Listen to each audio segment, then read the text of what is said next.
in short, I would put it this way. As a preacher's kid and somebody who grew up in church my whole life and then wound up being on stage, as a Christian recording artist, I think sometimes I've had to ask myself a difficult question, and the question is, have I gotten better at talking about Jesus than talking to him? And boy, I don't like the answer to that question sometimes, And so I wrote this song as a desire. It's kind of my heart cry to hit my knees and to be reminded that I'm nothing without God, and to be reminded, though, that when I do hit my knees, that he hears me when I pray. And so this song is really just an anthem for anybody who's needing a lifeline, to be reminded that God hears you when you pray, and that and that encouragement to just continually be hitting my favorite line in the song says, when you wonder if you can bow your head one more time, do it one more time. And so this song's been such an encouragement. I've heard from so many people how the song's encouraged them as they're praying for that miracle, that breakthrough. They haven't seen it yet, but they're going to continue by faith to call on the name of Jesus.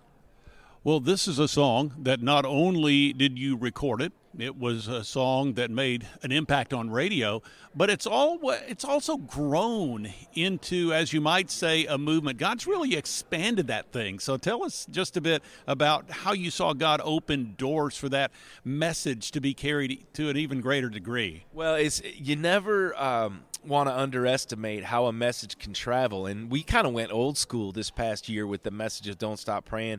And it was during an election year, which had no shortage of yard signs with everybody and their campaign slogans. And so we thought, what would be the campaign slogan of the Jesus follower? And we thought, well, how about Don't Stop Praying? And so we started printing up yard signs. And we printed up a few of them and thought maybe people would get a kick out of putting something like that in their yard during a contentious tension-filled season like an election can be, and probably this last year more than most, right? And what happened was thousands of people took these black and white yard signs and papered their yards all across the country, and it just said, "Don't stop praying," right there in the middle of all the campaign slogans. It was a great way to be able to share your faith, and so I love it. We talk about religious broadcasting. Well, sometimes broadcasting can be old school in the form of a yard sign. Absolutely. And so this became the title track to your latest album.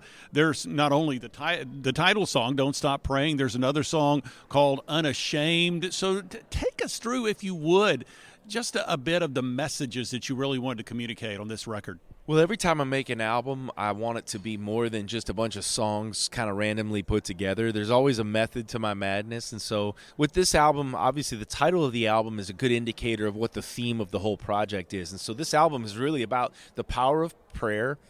Every song is inspired by the different types of prayers that we're going to pray throughout our lives. And most importantly, from start to finish, every song on the album is a reminder that we have a God who promises that if my people who are called by my name will humble themselves and pray and turn from their wicked ways, he says, I will hear from heaven. And so I love that I got to make this whole record. It was something I needed, a reminder that, man, I gotta, with every breath I take, I want to be having a conversation, like the old hymn says, and he walks with me and he talks with me. And I want to have that closeness of relationship with Jesus.